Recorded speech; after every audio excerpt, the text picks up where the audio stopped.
जय श्री गणेश। नमस्कार, मैं आचार्य संजय द्विवेदी। मेरे समस्त प्रबुद्ध दर्शकों का मेरे चैनल पे हार्दिक स्वागत है। प्रिय दर्शकों, आज मैं कर्क राशि का सितंबर माह का मासिक राशिफल लेकर आपके सम्मुख उपस्थित हूँ। सितंबर माह में जो ग्रहों की स्थितियां तथा जो ग्रहों के परिवर्तन होंगे, इस माह में आपको किस प्रकार का लाभ देने जा रहे हैं, किन भावों में प्रबलता आएगी, इस समय आप कितना लाभ ले पाएंगे अथवा कहीं पर कोई समस्या तो उसका क्या निराकरण, संपूर्ण विश्लेषण मैं पूर्ण तर्क के साथ करने जा रहा हूं। प्रिय दर्शकों, इस राशिफल को आप अपने लग्न तथा राशि दोनों के अनुसार देख सकते हैं। कर्क राशि चंद्रमा की राशि है, जहां पर चंद्रमा का नित्य परिवर्तन होता है। कर्क राशि के लिए यदि हम प्रारंभिक समय में ग्रहों की स्थितियां देखें तो इस प्रकार होंगी। लग्न में ही बुध का गोचर चल रहा है, द्वितीय भाव में सूर्य के साथ प्रारंभिक समय में चंद्रमा का गोचर होगा। आपके तृतीय भाव में अपनी नीच राशि में शुक्राचार्य के साथ केतु का गोचर चल रहा है। आपके अष्टम भाव में शनिदेव गोचर कर रहे हैं। आपके नवम भाव में राहु का गोचर चल रहा है। आपके एकादश भाव में गुरुदेव बृहस्पति अत्यंत प्रबल अवस्था में गोचर कर रहे हैं तथा आपके द्वादश भाव में मंगल का गोचर प्रारंभ हो चुका है। इस माह का पहला परिवर्तन 4 सितंबर को होगा, जब बुध अपनी राशि का परिवर्तन करेंगे तथा सिंह राशि में प्रवेश करेंगे, जहां पर सूर्य और बुध का एक महायोग बनेगा।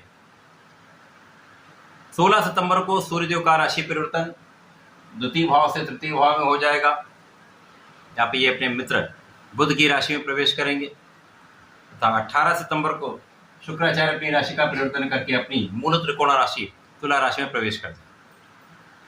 इस माह का जो परिवर्तन है तथा जो ग्रहों की स्थितियां हैं, कर्क राशि के लिए कुछ विशेष योग बना रही हैं। इन योग से कुछ विशेष लाभ भी आपको प्राप्त हो रहे हैं। प्रारंभिक समय से ही लग्नेश का द्वितीय भाव में धन भाव में गोचर तथा यहाँ पर धन भाव के स्वामी सूर्य के साथ इनका युति का प्रभाव, यहाँ पर दोनों मित्रवत भाव में होते हुए अत्यंत विशिष्ट स्थिति बना रहे हैं। कर्क राशि के जातकों के लिए धन का भाव प्रारंभिक समय से ही अत्यंत विशिष्ट होने वाला है। तो यहाँ पर गुरुदेव बृहस्पति की विशेष योग का भी प्रभाव है। यहाँ पर चतुर्दशम का संबंध द्वितीय भाव का है। गुरुदेव बृहस्पति कर्क राशि के लिए अत्यंत कारक भी हैं तथा आपके लिए भाग्य के स्वामी, भाग्येश का एकादश भाव लाभ भाव में होना अत्यंत विशिष्ट योग बना रहा है तथा यहां से चतुर्दशम का संबंध सूर्य के साथ प्रभाव, चंद्रमा के साथ प्रभाव, गजकेसरी तथा महाशासन का योग बन रहा है। तो प्रारंभ से ही आप कार्यक्षेत्र में विस्तार भी करेंगे, कार्यक्षेत्र में विशेष लाभ भी लेंगे, सफलता भी मिलेगी, महाधन का आप लाभ लेने जा रहे हैं। यहाँ पर पैतृक संपत्ति से, पिता के सहयोग से तथा परिवार के भाव से विशेष लाभ आपको प्राप्त होगा। परिवार में वृद्धि का भी योग है तथा यहाँ पर आपकी वाणी का भाव भी अत्यंत प्रबल रहने वाला है। आपके कार्य क्षेत्र में विस्तार होगा, कार्य क्षमता में वृद्धि होगी। इस समय में आपका तनाव भी कम होने वाला है, आप बहुत स्वस्थ भी रहने। अब धन भाव में जब सूर्य के साथ चंद्रमा का गोचर धनेश पर आपके सप्तम तथा अष्टम भाव के स्वामी शनिदेव की सीधी दृष्टि का प्रभाव है। आकस्मिकता के भाव में होकर शनिदेव का प्रभाव यहाँ पर निश्चित रूप से आपको आकस्मिक धन प्रदान करने वाला है। ये आपके पैतृक संपत्ति से भी हो सकता है, किसी अन्य भाव से भी हो सकता है, परंतु यहाँ पर अचानक एक बड़े धन का लाभ आपको प्राप्त होने वाला है। इस समय शनिदेव वक्रीय अवस्था में है, जिसके कारण आपके कार्य क्षेत्र की समस्याएं भी कम होंगी, कार्य क्षेत्र में लोगों का सहयोग भी मिलेगा, आपसी सामंजस्य से कुछ विशेष लाभ आप प्राप्त करने वाले, कार्य क्षेत्र में सफलता का अवसर आपको प्राप्त हो। इसी प्रकार से यहाँ पर आपका ज्ञान, आपकी शिक्षा का भाव यहाँ पर बहुत प्रबल रहने वाला है। शिक्षा में सफलता मिलेगी, शिक्षा प्रतियोगिता में संपूर्ण लाभ आप लेने जा रहे हैं। तो सरकारी नौकरी के प्रयास में हैं, यहाँ पर आपको सफलता प्राप्त हो सकती है। संतान पक्ष भी बलवान होगा, संतान सुख भी प्राप्त होगा, संतान प्राप्ति का भी योग। इस समय प्रबल रूप से एक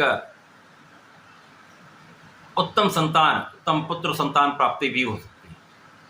प्रेम संबंधों के लिए यह समय ठीक है। यहाँ पर धन भी बढ़ रहा है, आपका ज्ञान भी बढ़ रहा है, साथ ही साथ परिश्रम का भाव अत्यंत प्रबल हो रहा है।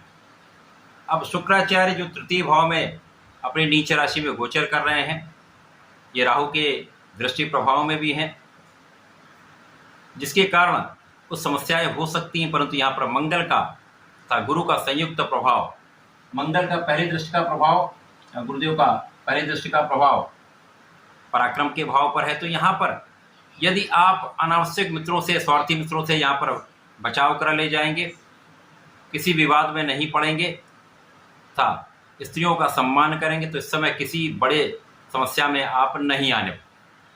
आपका परिश्रम भी ठीक रहने वाला है, परिश्रम में भी बहुत कोई निर्बलता नहीं आएगी, जिससे आपको यहाँ पर कार्य क्षेत्र में सफलता अवश्य मिलेगी। किसी प्रकार से भाई बहनों के साथ कुछ क्लेश की स्थिति बनती है, परंतु सामंजस्य बन जाए।